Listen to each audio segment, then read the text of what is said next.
দুই সহস্রাধিক মানুষের তাজা প্রাণ আর অন্তত হাজার দশেক মানুষের অঙ্গহানির এক রক্তক্ষয়ী যুদ্ধ থেকে মাত্র মাস তিনেক দূরে দাঁড়িয়ে আজকের কথাগুলো বলছি। শহরের রাস্তায় এখনো শহীদ ওয়াসিমদের রক্তের ছোপ ছোপ দাগ লেগে আছে। স্বাভাবিক জীবনে ফিরতে পারেনি এখনো শহীদের পরিবারগুলো। ইয়ামিনের মা হয়তো কাউকে পেলেই জানতে চাইছে আমার খোকার উপর কিসের এত রাগ ছিল ওদের।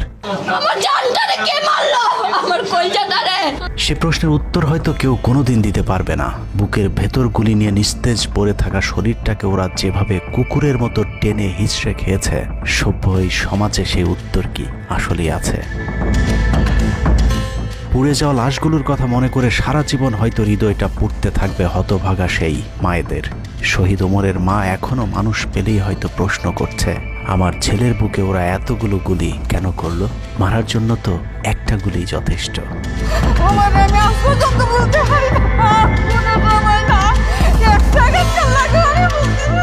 তৃষ্ণা পেলে মুগ্ধের মায়ের হয়তো কানে বেজে উঠবে, পানি লাগবে, পানি।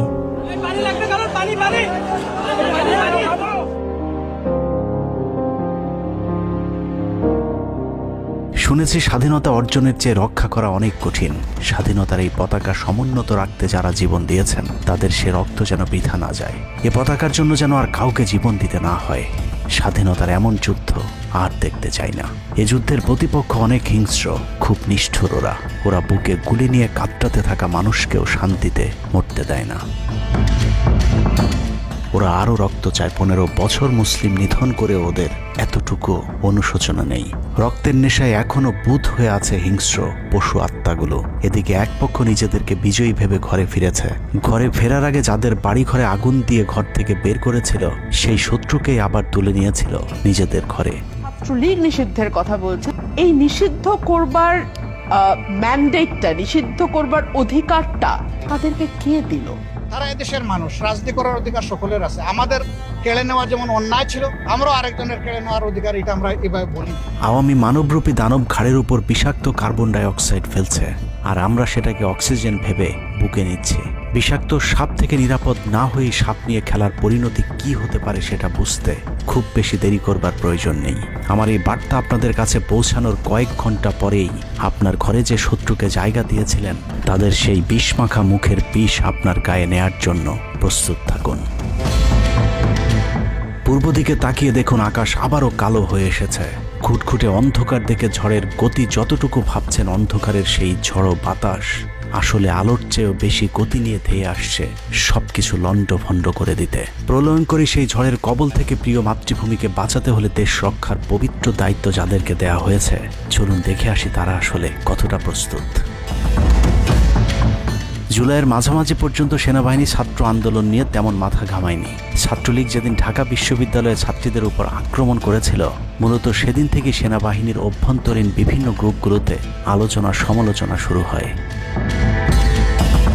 17 তারিখ সকল ডিভিশনের জিওসিরা অফিসার এবং সৈনিকদেরকে কোনো ধরনের গুজবে কান না দেওয়ার পরামর্শ দেন। জিওসিদের পক্ষ থেকে সাফ জানিয়ে দেওয়া হয়, সরকার মিসক্রিয়েন্টদের বিরুদ্ধে যথাযথ ব্যবস্থা নিচ্ছে, এটা নিয়ে সেনাবাহিনীর মাথা ঘামানোর কিছু নেই। 11 ডিভিশনের মেজর জেনারেল খালেদ আল মামুন, 55 ডিভিশনের GOC major general Mahbubur Rashid এবং কুমিল্লা ডিভিশনের জিওসি জাহাঙ্গীর আলম ছিলেন সবচেয়ে বেশি আক্রমণাত্মক। ছাত্রদের পক্ষে কোনো পোস্ট কিংবা প্রোফাইল পিকচার লাল করার বিরুদ্ধে তাদের ছিল কঠোর বার্তা। 17 জুলাইয়ের গুরুত্বপূর্ণ আরেকটি ঘটনা হলো Hasina air chief marshal Hasan Mahmud খানকে বিমান বাহিনীর MI-17 হেলিকপ্টারকে এভি গান কনফিগারেশন লোড করতে বলেন, যা মূলত যুদ্ধকালীন চূড়ান্ত সময় ব্যবহার করা হয়। এয়ার চিফ হাসিনাকে উল্টো প্রশ্ন করেন, আমাদের সেনাবাহিনী কি এখনও ফেল করেছে? তাহলে এত দ্রুত বিমান বাহিনী কেন? বিমান বাহিনী প্রধানের মুখের উপর এমন বক্তব্যে শেখ হাসিনা প্রচণ্ড ক্ষেপে যান। এর পরপরই তিনি বিমান বাহিনী প্রধানের বিরুদ্ধে পদক্ষেপ নেওয়ার জন্য ব্রিগেডিয়ার জেনারেল ইমরান হামিদ এবং লেফটেন্যান্ট জেনারেল মুজিবকে নির্দেশ দেন। আর্মি ইন্টেলিজেন্স থেকে এই পরিকল্পনার তথ্য জেনে বিমান বাহিনী প্রধান ওই রাতেই তার নিরাপত্তার জন্য গাজীপুর থেকে এয়ার কমান্ড নিয়ে আসেন, যে ইউনিটটি এখনও বিমান বাহিনী প্রধানের নিরাপত্তার দায়িত্বে ঢাকাতেই অবস্থান করছে। যাই হোক, বিমান বাহিনী প্রধান সেদিন রাজি হলে ব্ল্যাকআউটের সময়টা আরও ভয়ঙ্কর হতে পারত। বিমান বাহিনীর সহায়তা না পেয়ে শেখ হাসিনা পরদিন র্যাব প্রধানকে ডেকে আদেশ দেন তার হেলিকপ্টার প্রস্তুত রাখার। র্যাব প্রধান হাসিনার আদেশ অনুযায়ী ছাত্রদের বিরুদ্ধে অপারেশনে হেলিকপ্টার ব্যবহার করেন। হেলিকপ্টারের গুলিতে যতগুলো হতাহতের ঘটনা ঘটেছে সবগুলোই র্যাবের হেলিকপ্টার থেকে করা হয়েছিল। র্যাবের পাশাপাশি ঢাকার বাইরে দু একটি পাদে প্রায় সবকটি ডিভিশনের জিওসিরা দেশের বিরুদ্ধে অবস্থান নিয়েছিলেন। ঢাকার বাইরে থেকে বিশেষ করে ডিভিশন সাপোর্ট ব্যাটালিয়নকে অগ্রাধিকার ভিত্তিতে ঢাকায় নিয়ে আসা হয়, কারণ তাদের সাথে এপিসি সুবিধা ছিল। এপিসি গাড়িগুলো মূলত ছাত্রদের বিরুদ্ধে চূড়ান্ত পদক্ষেপ নেওয়ার জন্যই আনা হয়েছিল। রাষ্ট্রীয় গুরুত্বপূর্ণ এলাকা কেপিআই রক্ষায় 19 তারিখে সেনা নামানোর সিদ্ধান্ত নেওয়া হয়। নিয়ম অনুযায়ী সেনাবাহিনীর কেপিআই রক্ষার দায়িত্ব পালন করার কথা থাকলেও বিভিন্ন জায়গায় দেখা গেছে সেনাবাহিনীর ছত্রছায়ায় পুলিশ এবং আওয়ামী লীগ ছাত্রলীগের সন্ত্রাসীরা ছাত্রদের উপর হামলা চালিয়েছে। কোথাও সরাসরি সেনাবাহিনীকেও গুলি চালাতে দেখা গেছে। এর মধ্যে ঢাকার 46 পদাতিক ডিভিশনের ইনফ্যান্ট্রি ব্রিগেডের ইউনিটগুলো ঢাকার প্রাণ কেন্দ্রগুলোতে ছাত্রদের উপর সবচেয়ে বেশি দমন পীড়ন চালিয়েছে। অনুসন্ধানে 19 থেকে 23 জুলাই পর্যন্ত গণহত্যার সাথে জড়িত সেনাবাহিনীর কয়েকজন অফিসারের নাম উঠে এসেছে, যারা এখনো পর্যন্ত গুরুত্বপূর্ণ সব পদে বহাল আছেন, যা ডক্টর মোহাম্মদ ইউনূস সরকারের জন্য অত্যন্ত বিপজ্জনক। কতটা বিপজ্জনক সেটা বোঝার জন্য আন্দোলনের সময়টাতে ওই অফিসারদের ভূমিকা কী ছিল সেটা একটু দেখে আসি। আন্দোলনের সবচেয়ে বেশি রক্তক্ষেকো ছিলেন বিজিবির ডিজি মেজর জেনারেল আশরাফ। সূত্র জানিয়েছে, ভারতীয় নাগরিকদের বিজিবির পোশাক পরিয়ে মাঠে নামিয়েছিলেন বিজিবির এই মহাপরিচালক। সেনাবাহিনী শেখ হাসিনাকে পদত্যাগের পরামর্শ দেওয়ার পরেও শুধু বিজিবিকে নিয়ে হত্যাকাণ্ড চালিয়ে শেখ হাসিনাকে ক্ষমতায় রাখার গ্যারান্টি দিয়েছিলেন মেজর জেনারেল আশরাফ। 5 তারিখ হাসিনা পালিয়ে যাবার আগ মুহূর্তে তিনি স্বরাষ্ট্রমন্ত্রীকে ফোন করে বলেছিলেন, কয়েক হাজার মানুষ মারলেই পরিস্থিতি ঠান্ডা হয়ে যাবে, অতএব কোনো অবস্থাতেই যেন প্রধানমন্ত্রী পালিয়ে না যান। স্বরাষ্ট্রমন্ত্রীকে তিনি এমনটাই পরামর্শ দিয়েছিলেন। 5 তারিখ সকাল থেকে দুপুর পর্যন্ত ঢাকা শহরে সবচেয়ে বেশি তৎপরতা ছিল বিজেপির।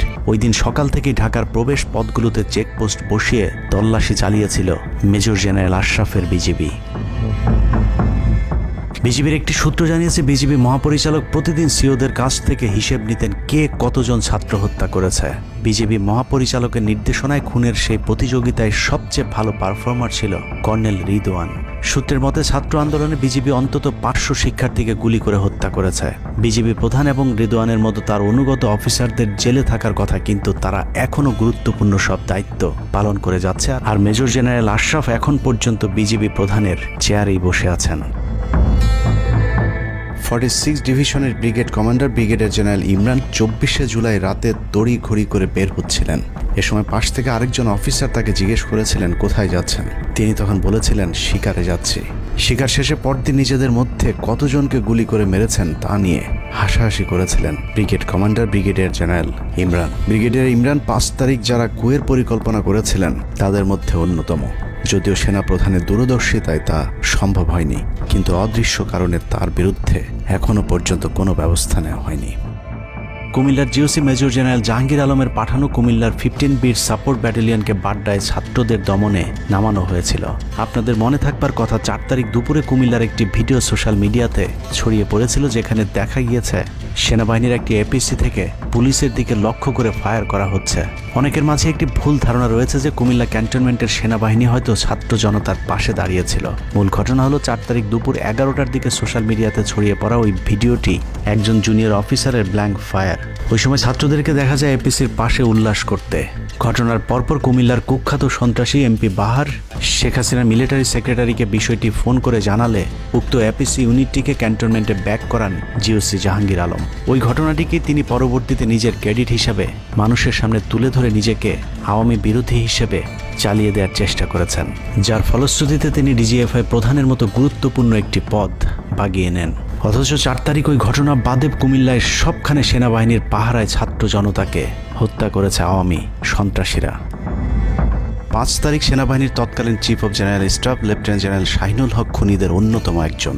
কট্টর ভারতপন্থী এই দালাল আন্দোলনের শুরু থেকে শেষ পর্যন্ত হাসিনাকে টিকিয়ে রাখার যুদ্ধ চালিয়ে গিয়েছে। হাসিনা চলে যাবার পরও সেনাবাহিনীতে কু করার চেষ্টা করেছেন শাহিনুল হক। অথচ সেনাপ্রধান মধুর শাস্তি হিসেবে তাকে সিজিএস থেকে সরিয়ে এনডিসির কমান্ডেন্টের মতো গুরুত্বপূর্ণ পদে বসিয়েছেন। এছাড়া সম্প্রতি আওয়ামী ঘেঁষায় এই কর্মকর্তাকে 15 বছর ধরে যেসব সেনাবাহিনীর কর্মকর্তারা প্রমোশন বঞ্চিত ছিলেন তাদের প্রমোশনের লক্ষ্যে গঠিত কমিটির প্রধান করা হয়েছে তাকে, যে কারণে বঞ্চিত অফিসারেরা শঙ্কায় আছেন ন্যায্য অধিকার ফিরে পাবার। নবম ডিভিশনকে মনে করা হয় ঢাকার সেফগার্ড। এই পদে প্রধানমন্ত্রীর সবচেয়ে বিশ্বস্ত অফিসারকে বসানো হয় সব সময়। নবম ডিভিশনের জিওসি মেজর জেনারেল মঈন খানও ছিলেন হাসিনার গুম খুনের অন্যতম দোসর, অথচ তাকে এখনো পর্যন্ত স্বপদে বহাল রাখা হয়েছে, যা অত্যন্ত ঝুঁকিপূর্ণ। 5 তারিখের আগে আশুলিয়াতে ছাত্র হত্যা থেকে শুরু করে 5 তারিখের পরে গার্মেন্টসের সব অস্থিরতার জন্য নবম ডিভিশনের এই জিওসি সরাসরি যুক্ত। সেনাবাহিনীর স্পর্শকাতর আরেকটি জায়গায় বসে আছেন আরেক খুনি ব্রিগেডিয়ার জেনারেল সেলিম আজাদ। সেনাবাহিনীর সিভিল যে কোনো অপারেশনে যেতে ডিরেক্টর মিলিটারি অপারেশনের পারমিশন নেওয়া বাধ্যতামূলক। এমনকি জরুরি ভিত্তিতে কোনো অপারেশনে যেতে হলেও তাকে অবশ্যই পরে অবহিত করতে হয়। অর্থাৎ তার অনুমতিক্রমে সেনাবাহিনী ঢাকাতে সব হত্যাকাণ্ড চালিয়েছে। শুধু তাই নয়, তিনি খবর রাখতেন যারা অপারেশনে ছাত্রদের উপর গুলি চালাতো না তাদেরকে নাজিমুদ্দৌলা অকথ্য ভাষায় গালাগাল করত। নাজিমুদ্দৌলা সাবেক কুখ্যাত ডিজিএফআই ডিজি মেজর জেনারেল আকবর হোসেনের এপিএস ছিলেন, অথচ তাকে এখনো পর্যন্ত তার সেই গুরুত্বপূর্ণ পদ থেকে সরানো হয়নি। ব্রিগেডিয়ার জেনারেল আকসার ইন্টারন্যাশনাল অ্যাফেয়ার্স ব্যুরো আইএবির ডিরেক্টরের দায়িত্বে আছেন। বহুল আলোচিত আয়নাঘরের পুরো নিয়ন্ত্রণ ছিল সেনাবাহিনীর এই কর্মকর্তার হাতে। তার হাতে রাজনৈতিক দল এবং নেতাদের ভাগ্য নির্ধারিত হয়। আওয়ামী লীগ সরকারের সময়কার গুরুত্বপূর্ণ সেই দায়িত্ব পালন করা ব্যক্তি এখনো পর্যন্ত তার সেই পুরাতন দায়িত্বই পালন করে যাচ্ছেন। সেনা সূত্র জানিয়েছে আকসারের ভারত কানেকশন এতটাই শক্তিশালী যে সেনা প্রধানও নাকি তাকে তার চেয়ার থেকে সরাতে পারছেন না। কদমবুচি জেনারেল খ্যাত মেজর জেনারেল মাহবুবুর রশিদ যশোর ডিভিশনের জিওসি সামরিক নিয়ম ভেঙে গোপালগঞ্জের সবার সামনে হাসিনার পা ছুঁয়ে সালাম করেছিলেন major general Mahbubur Rashid. 5 August এবং 7 আগস্ট সেনাবাহিনীর গাড়ি পোড়ানোর পরেও সেনাবাহিনীকে কোনো অ্যাকশনে যেতে দেয়নি সেনাবাহিনীর এই আওয়ামী কর্মকর্তা। সূত্র জানিয়েছে 5 তারিখের পর থেকে এ পর্যন্ত একাধিকবার গোপালগঞ্জ আওয়ামী লীগ নেতাদের বাড়িতে গিয়ে বৈঠক করেছেন তিনি, অথচ মাহবুবকে এখনো পর্যন্ত জিওসির পদে বসিয়ে রাখা হয়েছে। তার এই ক্ষমতাকে কাজে লাগিয়ে আওয়ামী লীগের অসংখ্য নেতাকর্মীকে ভারতে যাবার সুযোগ করে দিয়েছেন major general Mahbubur Rashid. Colonel Asad Khulna DGFI dead commander, সেখানে বসে তিনি রয়ের সব পরিকল্পনা বাস্তবায়ন করে যাচ্ছে। জুলাই আন্দোলনের সময় যিনি আর্মি অফিসারদেরকে বলেছিলেন দেখে দেখে গুলি করেন, প্রতি গুলিতে একটা করে মারতে হবে, অথচ সেই কর্মকর্তা এখনো খুলনাতে বসে বিএনপি জামায়াতের নেতাকর্মীদের মধ্যে বিভক্তির ষড়যন্ত্র করে যাচ্ছে। খুলনা অঞ্চল দিয়ে তার সহায়তায় শেখ পরিবারের সবচেয়ে বেশি সংখ্যক সদস্য ভারতে পালিয়েছে। বগুড়া ডিভিশনের GOC major general Khaled Al Mamun এখনও জিওসি পদে আছেন। বগুড়া থেকে আসা 11 ডিভিশনের 7 ইস্ট বেঙ্গল এনে ঢাকার প্রবেশ পথ নিয়ন্ত্রণের জন্য গাজীপুরে রেখেছিলেন তিনি। উত্তরা গাজীপুর এলাকায় সংঘটিত হত্যাকাণ্ডের বেশিরভাগই জড়িত ছিল বগুড়ার 7 ইস্ট বেঙ্গল। রহস্যজনক কারণে 7 ইস্ট বেঙ্গলকে এখনও পর্যন্ত বগুড়ায় ফেরত না পাঠিয়ে ঢাকাতেই রাখা হয়েছে। মেজর জেনারেল ফেরদৌস হাসান সেলিম, যার মা ছিলেন হাসিনার অত্যন্ত ঘনিষ্ঠ বান্ধবী। ফেরদৌস সেলিম শেখ হাসিনাকে ফুপু বলে ডাকতেন। 27তম বিএমএ লং কোর্সের এই অফিসারের পাসিং আউটে শেখ হাসিনা নিজে উপস্থিত ছিলেন, যদিও হাসিনা তখন বিরোধী দলীয় নেত্রী ছিলেন। ডিজিএফের পদে থাকাকালীন হাসিনার টাকা পাচার এবং থাইল্যান্ডের বিভিন্ন ব্যবসা দেখাশোনার দায়িত্ব ছিল তার। 5 তারিখের সময়টাতে গুরুত্বপূর্ণ কোনো পদে না থাকায় নিজেকে এখন আওয়ামী বিরোধী দাবি করছেন ফেরদৌস হাসান সেলিম।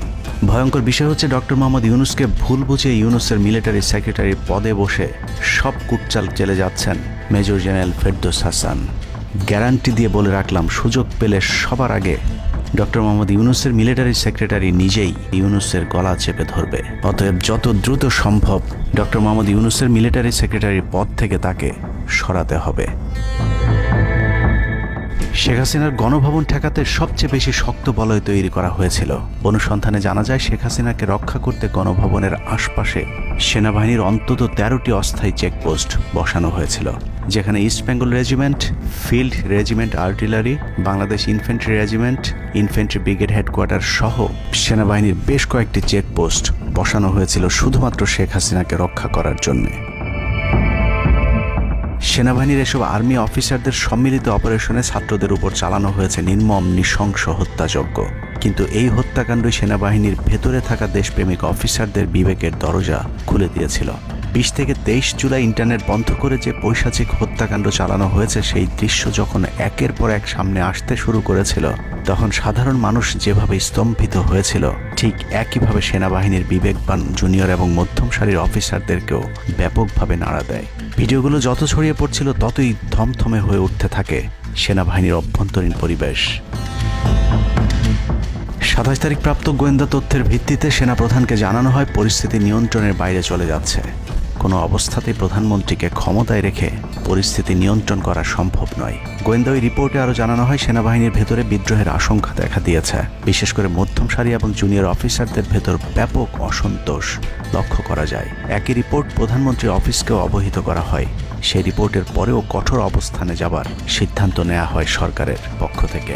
এদিকে গোয়েন্দা রিপোর্টের প্রেক্ষিতে সেনা ইউনিটের মধ্যম সারি জুনিয়র অফিসার এবং সৈনিকদের উপর কঠিন সামরিক গোয়েন্দা নজরদারি চলতে থাকে, যে কারণে প্রচণ্ড ক্ষোভ থাকলেও কোনো ধরনের পূর্ব প্রস্তুতি ও পারস্পরিক যোগাযোগ না থাকায় সেনাবাহিনীর দেশপ্রেমিক অফিসার ও সৈনিকেরা কিংকর্তব্য বিমূঢ় হয়ে পড়েন। 27-28 দুই দিন এভাবেই টানটান উত্তেজনার মধ্য দিয়ে কেটেছে। 29শে জুলাই শেখ হাসিনাকে পরিস্থিতি সম্পর্কে ধারণা দিতে সেনাপ্রধান সারা দেশের অফিসারদেরকে নিয়ে সেনা সদরের হেলমেটে একটি ভিডিও টেলিকনফারেন্সে দরবার গ্রহণ করেন। সেই কনফারেন্স অপারেটরের অসাবধানতাবশত স্ক্রিনে হঠাৎ করে ক্যামেরা টার্ন অফ করা HPM নামে একটি বক্স ভেসে উঠেছিল। এরপরে উপস্থিত অফিসারেরা হাসিনার উপস্থিতির বিষয়টি বুঝে ফেলেন। অনেকের ধারণা শেখ হাসিনা উপস্থিত আছেন এটা বোঝাতেই HPM বক্সটি সবাইকে দেখানো হয়েছিল, যেন কেউ কোনো ধরনের অভিযোগ করতে না পারেন। কিন্তু সবাইকে অবাক করে বেশ কয়েকজন অফিসার তাদের ক্ষোভের কথা জানান। এর মাঝে রাজশাহী CMH এর একজন মেজর র্যাঙ্কের নারী চিকিৎসক 19 থেকে 23 তারিখ পর্যন্ত চলা ছাত্র হত্যার বিভীষিকাময় বর্ণনা তুলে ধরে আবেগী এক বক্তব্য দেন। সূত্র জানিয়েছে এ সময় সেনাবাহিনীর কয়েকজনকে কাঁদতে দেখা গেছে। একদিকে সেনাবাহিনীর উচ্চপদস্থ অফিসারদের মারমুখী অবস্থান, অন্যদিকে বেশিরভাগ জুনিয়রদের নিষ্ক্রিয়তার মধ্য দিয়ে সেনাবাহিনীতে স্পষ্ট দুটি ভাগ লক্ষ্য করা যায়। এরই মধ্যে সেনাবাহিনীর কাছে প্রাপ্ত গোয়েন্দা তথ্য অনুযায়ী যে কোনো সময় সেনাবাহিনীতে বিদ্রোহ দেখা দিতে পারে। বিশেষ করে লেফটেন্যান্ট কর্নেল থেকে নিচের অফিসারদের ভেতর ব্যাপক ক্ষোভের বিষয়টি গোয়েন্দা প্রতিবেদনে জানানো হয়। সেই প্রেক্ষিতে 3 তারিখ শর্ট নোটিসে আরেকটি টেলিকনফারেন্স কল করা হয়। মূলত ওই রিপোর্টের প্রেক্ষিতেই হাসিনার বিশ্বস্ত ওয়াকার হাসিনা থেকে মুখ ফিরিয়ে নেন, কারণ হাসিনাকে বাঁচাতে গিয়ে তিনি নিজের জীবন বিপদে ফেলতে চাননি। 3 তারিখ কনফারেন্সের শুরুতেই সবাইকে ঠান্ডা রাখতে একটি মোনাজাত করা হয়েছিল। যে মোনাজাতে গুরুত্বপূর্ণ একটি দোয়া ছিল, রাব্বানা লা তাজআলনা মাআল কওমিজ জালিমিন, অর্থাৎ হে আল্লাহ, আমাদেরকে জালিম সম্প্রদায়ের অন্তর্ভুক্ত করবেন না। এ সময় পুরো দরবার রুমে পিন পতন নীরবতা লক্ষ্য করা গেছে। মূলত ওই মোনাজাতের মধ্য দিয়ে ফয়সালা হয়ে যায় সেনাবাহিনী কাদের পক্ষে দাঁড়াবে। সেনা সূত্র থেকে পাঠানো এসব তথ্যে উঠে এসেছে সেনাবাহিনী কোন কোন এলাকায় ছাত্র জনতার উপর গুলি চালিয়েছিল এবং কতটা পরিকল্পিতভাবে মানুষ হত্যার ছক কষা হয়েছিল। 4 তারিখও সেনাবাহিনীর ভূমিকা ছিল অত্যন্ত অস্পষ্ট। কিছু জায়গায় সেনাবাহিনী ছাত্রদের পক্ষে, আবার কিছু জায়গায় ছাত্রদের উপর গুলিও চালিয়েছে। 4 আগস্ট সবার প্রথম 24 ডিভিশন চট্টগ্রামের GOC lieutenant general Mainur Rahman তার বাহিনীকে ছাত্রদের পাশে দাঁড়ানোর নির্দেশ দেন। 5 তারিখ সকাল পর্যন্ত আর্মির ভূমিকা ছিল অত্যন্ত সন্দেহজনক। সকাল 10টা পর্যন্ত আর্মি কড়াকড়িভাবেই দায়িত্ব নিয়েছিলেন। বিশেষ করে গণভবনের আশপাশে 12টা পর্যন্ত ছাত্রদেরকে ভয় দেখাতে কয়েক রাউন্ড লাইভ অ্যামুনেশন ফায়ার করা হয়। 4 তারিখ 3 বাহিনী প্রধান, পুলিশ প্রধান এবং DGDGF-এর সারা রাত নির্ঘুম কেটেছে। 3 থেকে 5 তারিখ পর্যন্ত গুরুত্বপূর্ণ কিছু ঘটনা ঘটেছে, সেটা তুলে ধরবার আগে শেখ হাসিনার পালিয়ে যাওয়ার বর্ণনা দিয়ে আসা যাক। 5 তারিখ সকাল ঠিক 9টায় প্রধানমন্ত্রীর অফিসে গিয়ে শেখ হাসিনাকে পদত্যাগ করতে বলেন সেনাপ্রধান। শেখ হাসিনার কথা শোনার সাথে সাথে সেনাপ্রধানকে দৌড়ে মারতে আসেন। এ সময় 3 বাহিনী প্রধানকে অকথ্য ভাষায় গালাগাল করেন শেখ হাসিনা। জেনারেল ওয়াকারকে হাসিনা বলেন, তুই পুলিশকে দেখে শিখতে পারিস নাই। এ সময় বিমান বাহিনী প্রধান সজীব ওয়াজেদ জয়কে ফোন করে তার মাকে বোঝানোর জন্য অনুরোধ করেন। সজীব ওয়াজেদ জয় এটি জানার পর উল্টো আর্মি চিফকে তুই তুকারি করে হুমকি দিতে থাকেন, তোর কোন বাবা তোকে চিফ বানাইছে, তোর বউ ছেলে মেয়ে কে কোথায় আছে সব কিছু দেখে নেওয়া হবে। রাগান্বিত হয়ে এরপরে সজীব ওয়াজেদ জয় লাইভে গিয়ে আবল তাবল বকতে থাকেন। ঠিক আছে, শেখ হাসিনার পর আপনাদের কি হবে সেটা আমারও চিন্তার বিষয় না, আমার পরিবারের আর চিন্তার বিষয় না, আপনারা বুঝবেন। এরই মধ্যে 9:30 বেজে যায়। শেখ হাসিনাকে কোনোভাবে রাজি করাতে না পেরে সেনাপ্রধান হাসিনাকে 2টি বিকল্প দেন, পদত্যাগ অথবা গ্রেফতার। ওদিকে মিরপুরে বসানো সেনাবাহিনীর চেকপোস্টগুলো খুলে দেওয়া হলে বিনা বাধায় গণজোয়ার ঢুকে পড়তে থাকে। মবটি যখন গণভবন থেকে মাত্র 20 মিনিটের দূরত্বে চলে আসে, এ সময় সেনাবাহিনী এক প্রকার জোর করে শেখ হাসিনাকে পদত্যাগপত্রে সই করান। এ সময় এসএসএফের দু একজন এগিয়ে আসতে চাইলেও সেনাপ্রধান হাত ইশারা করলে তারা জায়গায় দাঁড়িয়ে থাকেন। পদত্যাগের পর শেখ হাসিনা জাতির উদ্দেশ্যে ভাষণ দেওয়ার অনুরোধ করলে সেনাপ্রধান হাসিনাকে বলেন, জীবন বাঁচাতে চাইলে দ্রুত গাড়িতে গিয়ে উঠুন, জনগণ গণভবনে ঢুকে পড়ছে। সেনাবাহিনীর মতে শেখ হাসিনা সেদিন মাত্র 5 মিনিটের জন্য বেঁচে গিয়েছেন, তা না হলে জনগণ তাকে ধরে ফেলত।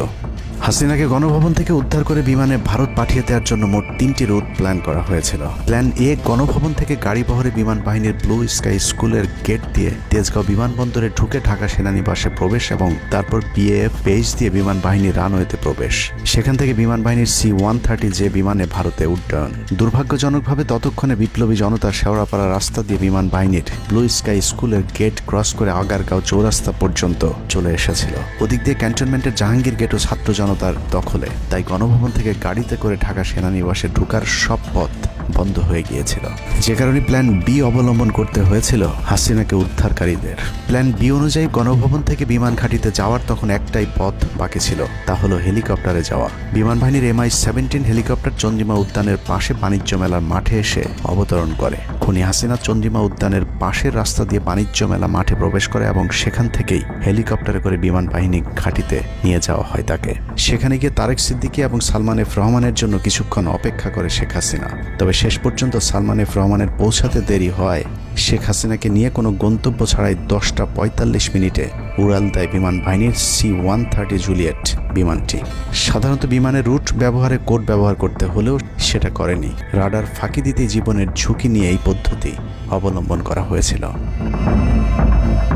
ফুল ফুয়েল লোড করা হয়, ভারতে যদি জায়গা না হয় তাহলে যেন মধ্যপ্রাচ্যের কোনো দেশ পর্যন্ত চলে যাওয়া যায়। মোট 9 জন পাইলটকে নিয়ে বিমানে ওঠানোর পর কোনো ধরনের নির্দেশনা বা ম্যাপ প্ল্যানিং ছাড়াই পাইলটদেরকে বলা হয় টেক অফ করতে। বিমানটি প্রথমে যশোরের উপর দিয়ে কলকাতায় পৌঁছালে সেনাপ্রধান জাতির উদ্দেশ্যে ভাষণের ঘোষণা দেন, কিন্তু কলকাতায় ল্যান্ডিংয়ের পারমিশন না দিলে সেখান থেকে শেখ হাসিনাকে বহন করা বিমানটি চলে যায় আগরতলায়। আগরতলায় পারমিশন না পেয়ে আবারও দিল্লির দিকে উড়াল দেয়। সেখান থেকে দিল্লি গেলে সেখানেও রিফিউজ করা হয়। দিল্লি বিমানবন্দরে নামতে না দিলে অনিশ্চয়তা দেখা দেয় শেখ হাসিনাকে বহন করা বিমানটির ভারতে অবতরণ নিয়ে। বিমানের একজন পাইলটের বরাত দিয়ে জানা যায়, এভাবেই উদ্দেশ্যহীনভাবে দীর্ঘক্ষণ ঘুরতে থাকার পর জরুরি অবতরণের সিদ্ধান্ত নেওয়া হয়। তবে জরুরি অবতরণের ঠিক আগ মুহূর্তে দিল্লির গাজিয়াবাদ এয়ারবেজে নামার অনুমতি পায় C-130 জুলিয়েট, যেখানে অজিত ধওয়াল তাকে রিসিভ করেন। অবতরণে জটিলতার কারণেই 5 তারিখ সেনাপ্রধান জাতির উদ্দেশ্যে ভাষণ দিতে বারবার দেরি করছিলেন, কারণ তিনি নিশ্চিত হতে চাচ্ছিলেন শেখ হাসিনা ভারতে অবতরণ করেছেন।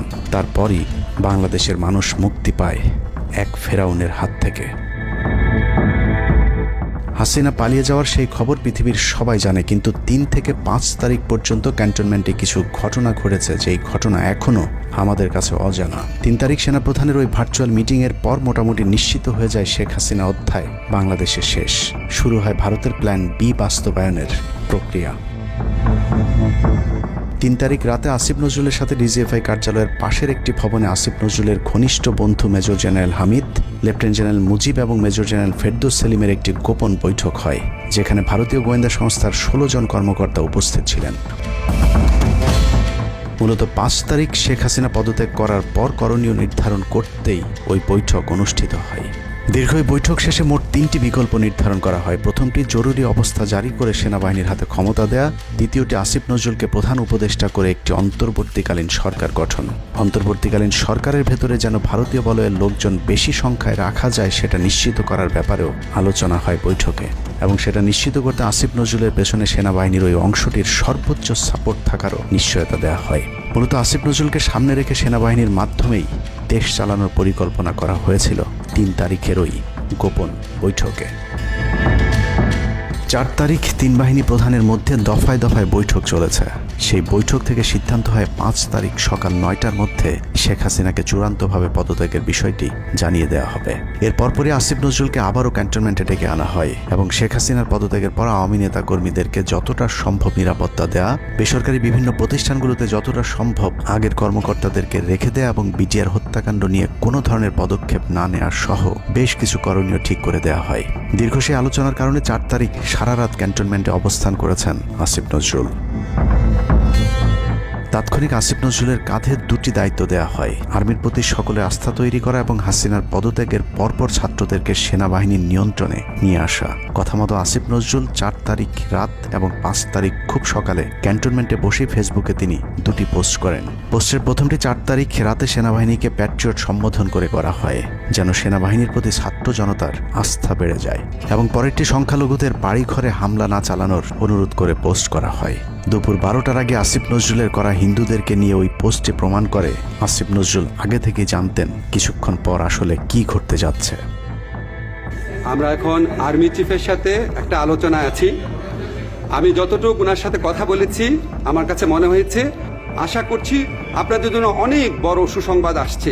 বিজয়ের খবর আগেই জেনে যাওয়াটা সমস্যা না, কিন্তু সমস্যা হলো আসিফ নজরুল সবাইকে আন্দোলনের কেন্দ্রবিন্দু ঢাকা বিশ্ববিদ্যালয়ে যেতে না বলে ক্যান্টনমেন্টের সুখবরের অপেক্ষায় থাকতে বলেন। মূলত আসিফ নজরুলের ওই ফাঁদে পা দিয়ে ছাত্র জনতার জুলাই আগস্ট বিপ্লবের বিজয় হাতছাড়া হয়ে গিয়েছিল। ছাত্র নেতাদের সরলতাকে কাজে লাগিয়ে আসিফ নজরুল নাহিদ আসিফদেরকে সেনাপ্রধানের কাছে আসতে বলেন। নাহিদ, আসিফ, মাহফুজরা সেনাপ্রধানের কাছে যাবার আগে আসিফ নজরুলের প্রধান উপদেষ্টা হবার বিষয়টি চূড়ান্ত হয়ে যায়। সমন্বয়কেরা পৌঁছানোর পর সেনাপ্রধান তাদেরকে জানায় আসিফ নজরুল হচ্ছেন প্রধান উপদেষ্টা। কিন্তু ছাত্ররা ডক্টর মোহাম্মদ ইউনুসকে প্রধান উপদেষ্টা বানানোর দাবি করলে আসিফ নজরুল তাদেরকে জানায় ডক্টর ইউনুস প্রধান উপদেষ্টা হতে রাজি নয়। কিন্তু ছাত্র নেতাদের সাথে ইউনুসের আগে থেকে যোগাযোগ ছিল, যে কারণেই সেনাপ্রধানকে ছাত্ররা জানায় আমরা ডক্টর ইউনুসের সাথে একান্তে কথা বলতে চাই। ছাত্ররা ডক্টর ইউনুসকে ফোন করলে তিনি জানান প্রধান উপদেষ্টা হতে চান না সেনাবাহিনী কিংবা আসিফ নজরুলের কাছে তার এরকম কোনো বার্তা তিনি দেননি। এরপর ছাত্র নেতাদের দাবির মুখে ইউনুসকে প্রধান উপদেষ্টা বানাতে বাধ্য হয় সেনাবাহিনী। ডক্টর মোহাম্মদ ইউনুসকে প্রধান উপদেষ্টা করা হলেও ক্ষমতার কেন্দ্রে থেকে যায় ভারত নিয়ন্ত্রিত ক্যান্টনমেন্টের মদতপুষ্ট আসিফ নজরুল, যাকে তারা সুনিপুণভাবে গেল এক যুগে তিলে তিলে তৈরি করেছেন। আসিফ নজরুল তার মন্ত্রণালয়ের বাইরেও সবখানে নিয়োগ থেকে বদলি বরখাস্তের একক ক্ষমতা ভোগ করতে থাকে।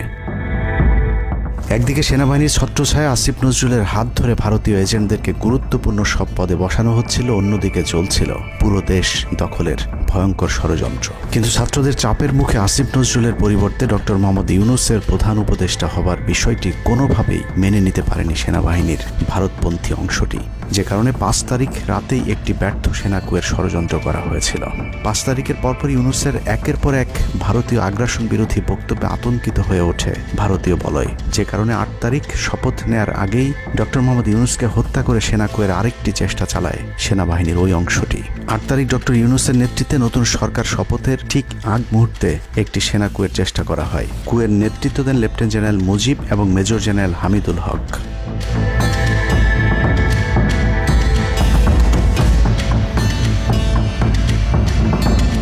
কিন্তু পশ্চিমা একটি গোয়েন্দা সংস্থা বিষয়টি দ্রুত সেনাপ্রধানকে জানালে জেনারেল ওয়াকার তাদের পরিকল্পনা ভণ্ডুল করে দেয়। সেনাপ্রধান তাৎক্ষণিকভাবে লেফটেন্যান্ট জেনারেল শামীমকে পিএসও এএফটি থেকে সিজিএস হিসেবে নিয়োগ দেন এবং মুজিবকে কিউএমজি থেকে আটডগে বদলি করেন, যদিও 8 তারিখ রাত থেকেই মুজিব পলাতক রয়েছেন।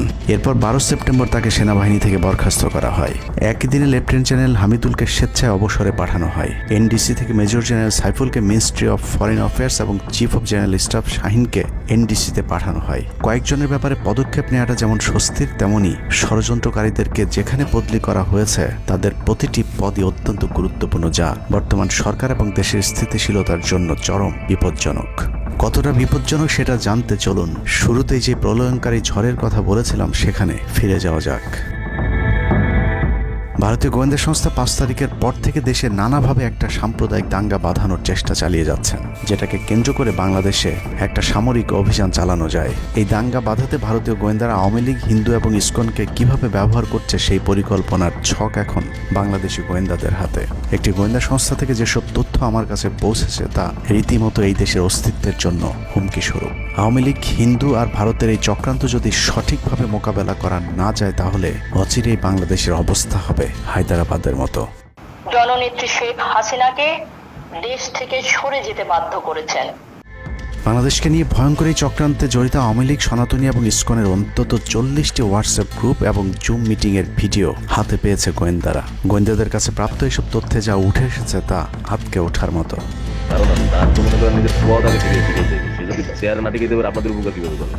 সেনাপ্রধান জামাত হলে এতদিন আওয়ামী লীগ বাইসে ফেলা দিত, ঠিক আছে? এটা তো আমাদেরও আওয়ামী লীগেরও একটা গেম হতে পারে, বলা যায় জামাত শিবিরের উপরে সব চাপা দিতে পারে, এটাও হতে পারে। এসব গ্রুপগুলোতে রীতিমতো বাংলাদেশের বিরুদ্ধে যুদ্ধের প্রস্তুতি চলছে। গ্রুপে তাদের সাথে সাবেক আওয়ামী লীগ সরকারের শীর্ষস্থানীয় নেতা থেকে বর্তমান সেনাবাহিনীতে চাকরিরত জেনারেল পর্যন্ত মাঝে মধ্যেই নাকি যোগ দিচ্ছেন। নানক ভাই থেকে শুরু করে আমাদের সুজিত দা, তারপর আরো অনেক টপ লেভেলের যারা মন্ত্রী, মিনিস্টার, প্রতিমন্ত্রী, তারপরে ইভেন কামাল ভাই। তো এখন বিষয়টা হচ্ছে যে ইভেন রাষ্ট্রপতির যে একেবারেই মানে কি বলে, তার যে একেবারে মানে রাইট হ্যান্ড সচিব, উনিও আমাদের সাথে 2 দিন জয়েন করছেন। তো এখন ওনারা আসলে ভালো হইতো, যারা যারা আসেন আসলে ভালো হইতো। অনেক আমাদের এখানে প্রায় 12 থেকে 13 জন আপনার এমপি এসে কথা বলেছেন, যেটা আপনারা জানেন না। ঠিক আছে, বাংলাদেশে একেবারে টপ লেভেল সামরিক বাহিনীর 4 থেকে 5 জন জেনারেল লেভেলের লোকজন ওনারা এসে এখানে বসে থেকে আমাদের লাইভ শুনে গেছেন। আমাদের প্রধানমন্ত্রী উনি নিজে এসে বসে থেকে গেছেন। গ্রুপের সবচেয়ে ভয়ঙ্কর তথ্য পাওয়া গেছে ভুয়া মুক্তিযোদ্ধা জেডাই খান পান্নার মেসেজ থেকে। আওয়ামী এই আইনজীবী শহীদ সাইফুল ইসলাম আলিফের হত্যাকাণ্ড নিয়ে চাঞ্চল্যকর তথ্য দিয়েছে জেডাই খান পান্না। একটি চ্যাটিংয়ে তিনি লিখেছেন, দাড়িওয়ালা উকিল বেশি হয়ে গিয়েছে, আরো 2-1টারে খেয়ে দাও, আদালতে আমরা আছি, এখন অল্প কয়েকদিন জেলে থাকলেও 30 তারিখের পরে পুরস্কার পাবা। আরেকটি মেসেজে তিনি লিখেছেন, সুযোগ হাতছাড়া হয়েছে তোমাদের কারণে, কালকে সব হয়ে যেত। পরিকল্পনা ছিল কুপিয়ে মারার পর হিন্দুদের বাড়িতে হামলা হলে ভারত থেকে ট্রুপ চলে আসবে। ওরা যেহেতু হামলা করেনি, তোমাদেরই উচিত ছিল নিজেরা নিজেদের বাড়ি ঘরে আগুন দেওয়া। পেছনের ঘটনা বাদ দিয়ে 30 তারিখের পরিকল্পনায় মনোযোগী হও সবাই। শহীদ আলিফ হত্যাকাণ্ড নিয়ে আরেকজন লিখেছেন, কালকে আদালতে একটা লাশ পড়বে, হিন্দু ভাইদের পাশে আমাদের সবাইকে থাকতে হবে, ব্রিগেড মেজরের কমান্ড মেনে চলতে হবে। 30 তারিখের কর্মসূচি নিয়ে গ্রুপটিতে সশস্ত্র যুদ্ধের মাধ্যমে দেশ দখলের ভয়ঙ্কর সব আলোচনা করার ভিডিও হাতে এসেছে আমাদের। তারা বাঙালির অস্ত্রগুলি আছে, এই অস্ত্রগুলি কোথায় আছে আমার কাছে অলরেডি খবর আছে। আমি নিউজ দিচ্ছি গোয়েন্দাদের মাধ্যমে, তারা বলেছে 5000-এর বেশি তারা অস্ত্র আছে, M60 রাইফেল, সাইবার রাইফেল আছে, 47 রাইফেল আছে, তাদের কাছে অত্যাধুনিক হটগান আছে। আলোচকদের একজন বলছিলেন, সাবেক এবং বর্তমান পুলিশের সমন্বয়ে 1700 অস্ত্রধারী গ্যারিলা প্রস্তুত করা হয়েছে 30 নভেম্বরের জন্য। আমরা ইতিমধ্যে কথা বলেছি, পুলিশ পার্টির কথা বলছি, পুলিশের অনেক উদ্যোগ কর্মকর্তা অতিরিক্ত আইন থেকে শুরু করে পুলিশ পার্টিরা এসে এসেছেন, ওনারা আমার সাথে কথা বলে আমাদের যোগাযোগ রক্ষা করছে। ঢাকা শহরকে কিভাবে ব্লক করা হবে সেই পরিকল্পনাও করা হচ্ছে এসব জুম মিটিংগুলোতে। আমাদের কাজ হলো আব্দুল্লাহপুর, আব্দুল্লাহপুর, আশুলিয়া, টঙ্গী আছে, আমরা উত্তরা, ওইটা আমরা ব্লক করে দিবেন, তাহলে আমরা খুব সহজে আমাদের কাজ সফল করব। সশস্ত্র যুদ্ধের জন্য পুরো দেশকে মোট 10টি বিভাগে বিভক্ত করা হয়েছে, যেখানে একজন করে ব্রিগেড মেজর নিয়োগ দেওয়া হয়েছে, যাদের সবাই দেশেই অবস্থান করছেন। এর মধ্যে গ্রুপে প্রাপ্ত জেডাই খান পান্নার নম্বরটিতে মেসেজ পাঠানো হলে মুহূর্তেই সাড়া দেন তিনি। কল করতেই গড় গড় করে সবকিছু স্বীকার করেন। জেডাই খান পান্না, জি আমি তাই। 30 তারিখ 50 থেকে 80% পুলিশ, আনসার, এমনকি সচিবালয়ের আমলারাও তাদের পক্ষে মাঠে নামবে বলে স্বীকার করেন গেরিলা আক্রমণের পরিকল্পনাকারী জেডাই খান পান্না। আপনারা কি কোনো গেরিলা ইনভেশন হামলা করা যাবে? ঢাকার স্টুডেন্টরা যদি এখনো সাপোর্টার্স অর্গানাইজ হইতে নামে, এই অ্যাডমিনিস্ট্রেশনের 50% না 80% লোক নামে আসবে, পার্টিকুলারলি পুলিশ, আনসার এবং সেক্রেটারিয়েট থেকে। পালিয়ে যাওয়ার আগে এই ভিডিও প্রচারের সাথে সাথে রাষ্ট্রদ্রোহিতার অভিযোগে তাকে গ্রেফতার করতে হবে, তাহলে চক্রান্তকারীদের আরও পরিকল্পনার তথ্য পাওয়া যেতে পারে। ভবিষ্যতে এ ধরনের ষড়যন্ত্র বন্ধ করতে গ্রুপে থাকা সকলের মোবাইল নম্বর এবং চেহারা দেখে শনাক্তের পর দ্রুত গ্রেফতার করতে হবে। সূত্র জানিয়েছে, ডিজিএফআই প্রধানের প্রত্যক্ষ তত্ত্বাবধানে চলছে এসব দেশবিরোধী তৎপরতা। আর্মিকে ম্যাজিস্ট্রেসি পাওয়ার দেয়া হলেও তাদেরকে ক্ষমতা প্রয়োগ করতে দেওয়া হচ্ছে না, যে কারণে আওয়ামী লীগ নেতারা বেশিরভাগ এখনও দেশে থাকলেও তাদেরকে ধরা হচ্ছে না। অতএব সেনাবাহিনীর উচ্চপদস্থ হাসিনাপন্থী অফিসারদেরকে দ্রুত সেনাবাহিনী থেকে সরাতে হবে। 5 তারিখ সেনাপ্রধান যে ভূমিকা রেখেছেন তার জন্য তিনি অবশ্যই প্রশংসার দাবিদার, কিন্তু সেনাপ্রধানকে প্রমাণ করতে হবে তিনি আসলেই নায়ক নাকি খলনায়ক? 5 তারিখের পরেও সেনাবাহিনীর গুরুত্বপূর্ণ পদগুলোতে রদবদল না করা এবং গুম খুনের সাথে জড়িত অফিসারদের বিরুদ্ধে কোনো ব্যবস্থা না নেওয়া সহ বিডিআর হত্যাকাণ্ডের বিষয়ে দৃশ্যমান কোনো পদক্ষেপ না নেওয়া খুবই সন্দেহজনক। সূত্র জানিয়েছে সেনাপ্রধানের স্ত্রীর সাথে প্রতিনিয়ত শেখ হাসিনার যোগাযোগ রয়েছে। অতএব সেনাপ্রধানকে দ্রুত তার অবস্থান পরিষ্কার করে সেনাবাহিনীর গুরুত্বপূর্ণ পদগুলোতে নতুন করে নিয়োগ দিতে হবে। সেনাবাহিনীর জুনিয়র এবং মধ্যম সারির অফিসার এবং সৈনিকদের সবসময় দেশের স্বার্থে যুদ্ধের জন্য প্রস্তুত থাকতে হবে। মনে রাখতে হবে সেনাবাহিনী আমাদের আস্থার প্রতীক। সিনিয়র অফিসারদের দেশবিরোধী আদেশ এলে সৈনিকদেরকে নিয়ে তাদেরকে প্রতিহত করতে হবে। মনে রাখতে হবে সংখ্যায় আপনাদের মতো দেশপ্রেমিকদের সংখ্যাই এখনও সেনাবাহিনীতে বেশি। দেশের যে কোনো প্রয়োজনে সেনাবাহিনী যদি জনগণকে ডাক দেয় তাহলে এ দেশের প্রতিটি মানুষ জীবন দেওয়ার জন্য প্রস্তুত রয়েছে।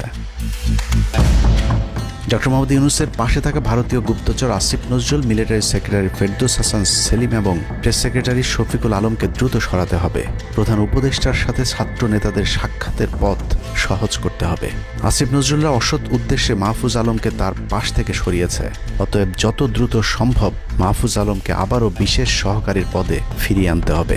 গুরুত্বপূর্ণ যে কোনো সিদ্ধান্তের ক্ষেত্রে নাহিদ এবং আসিফদের মতামত প্রধান উপদেষ্টাকে গুরুত্বের সাথে নিতে হবে। জেডাই খান পান্নাদের ষড়যন্ত্র এবার সফল না হলেও এই ষড়যন্ত্র চলতেই থাকবে। বাংলাদেশের প্রতিটি মানুষকে চোখ কান খোলা রাখতে হবে, মনে রাখতে হবে শত্রু আপনাদের ঘরের কোণেই। ভারত যদি বাংলাদেশে আক্রমণ করে তাহলে সবার আগে আওয়ামী লীগ আর শ্রীকৃষ্ণের ভক্তরাই আপনার গলায় ছুরি ধরবে। অতএব শত্রুরা যেন আবারও বাংলাদেশের স্বাধীনতাকে ভারতের কাছে বিক্রি করতে না পারে সেদিকে সবাইকে লক্ষ্য রাখতে হবে। আল্লাহ হাফেজ।